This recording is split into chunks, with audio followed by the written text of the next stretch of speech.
Imo বর্তমান সময়ের সবচাইতে জনপ্রিয় একটি যোগাযোগ মাধ্যম।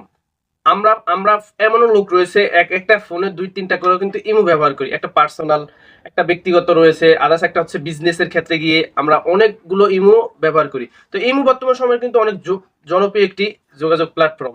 তো এই ইমো অ্যাপটিকে কিন্তু অনেক ধরনের কুকীর্তির লোকেরা রয়েছে বা অনেক ধরনের দুষ্কৃতীরা রয়েছে ইমো অ্যাকাউন্টটিকে হ্যাক করার চেষ্টা করে।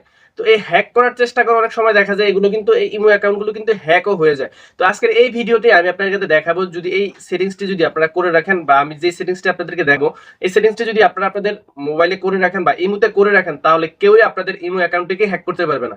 যদি সে আপনার ইমোর পাসওয়ার্ডও জেনে যায় তাও কিন্তু আপনার ইমো অ্যাকাউন্টটিকে হ্যাক করতে পারবে না। কেননা আজকের এই ভিডিওতে আমি আপনাদের দেখাবো ইমোর 2 স্টেপ ভেরিফিকেশন। যদি 2 স্টেপ ভেরিফিকেশন যদি আপনারা চালু করে রাখেন তাহলে আপনাদের ইমোটি কেউই আর হ্যাক করতে পারবে না। তো কিভাবে সেই 2 স্টেপ ভেরিফিকেশনটি চালু করবেন চলুন আমরা আমাদের মোবাইল স্ক্রিনে চলে যাই। মোবাইল স্ক্রিনে যাওয়ার আগে ছোট্ট একটি রিকোয়েস্ট থাকবে। এরকম ইন্টারেস্ট ভিডিওগুলো প্রতিদিনই আমাদের ইউটিউব চ্যানেল বা ফেসবুক পেজে আপলোড দেওয়া হচ্ছে।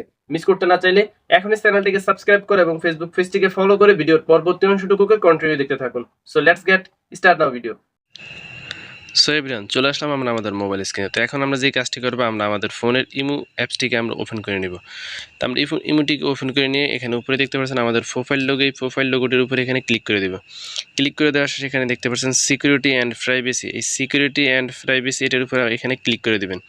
ক্লিক করে দেওয়ার শেষে এখানে একটি অপশন দেখতে পাচ্ছেন লগ ইন প্রোটেকশন, এই লগ ইন প্রোটেকশন যে অপশনটি রয়েছে এই লগ ইন অপশনটির উপরে এখানে ক্লিক করে দেবেন। ক্লিক করে দেওয়ার শেষে কিন্তু আপনাদের 2 স্টেপ ভেরিফিকেশনটা কিন্তু আমার এখানে চালু করা নেই। তো আমাদের 2 স্টেপ ভেরিফিকেশনটা কিন্তু চালু করে নিতে হবে এবং 2 স্টেপ ভেরিফিকেশনটা চালু করে নিলে আপনার ইমোটি কেউই হ্যাক করতে পারবে না। আপনার যদি ইমোর পাসওয়ার্ড জেনেও পেলে আপনার ইমোটি কিন্তু কেউ হ্যাক করতে পারবে না। কেননা আপনি যেই নাম্বারটি দিয়ে যে প্রোটেকশনটি দিয়ে আপনি খুলবেন, যে নাম্বারটি দিয়ে এখানে ইমোটি খুলবেন সেখানে একটি ভেরিফিকেশন কোড যাবে, সেই ভেরিফিকেশন কোডটি ছাড়া কেউ কিন্তু আপনার ইমোটিকে ওপেন করতে পারবে না। তারপরে ভেরিফিকেশন 2 স্টেপ ভেরিফিকেশনের জন্য আমরা জাস্ট এই টিক মার্ক অপশনটির উপরে এখানে ক্লিক করে দিব। এখানে নিচে দেখতে পাচ্ছেন সেট নাও, এই সেট নাও এই অপশনটিতে এখানে ক্লিক করে দিবেন। ক্লিক করে দেওয়ার সাথে আপনাদের মাঝে একটি কোড চলে যাবে 4 ডিজিটের। উপরে দেখতে পাচ্ছেন যে নাম্বারটি দিয়ে আপনাদের ইমোটি খোলা রয়েছে সেই নাম্বারটিতে একটি কোড চলে যাবে। তা আমার অলরেডি কিন্তু কোডটি চলে আসছে আমার হ্যান্ডসেটে।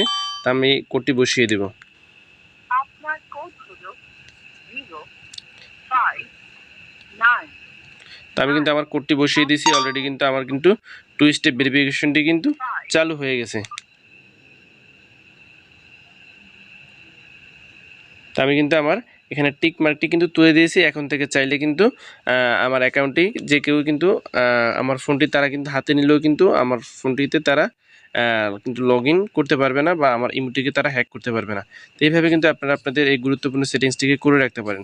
তো এই ছিল আজকের ভিডিওটি। যদি ভালো লেগে থাকে বা হেল্পফুল মনে হয়ে থাকে তাহলে অবশ্যই ভিডিওতে একটি লাইক, একটি গুরুত্বপূর্ণ কমেন্ট করে ফেসবুক পেজটিকে ফলো করতে ভুলবেন না। আল্লাহ হাফেজ।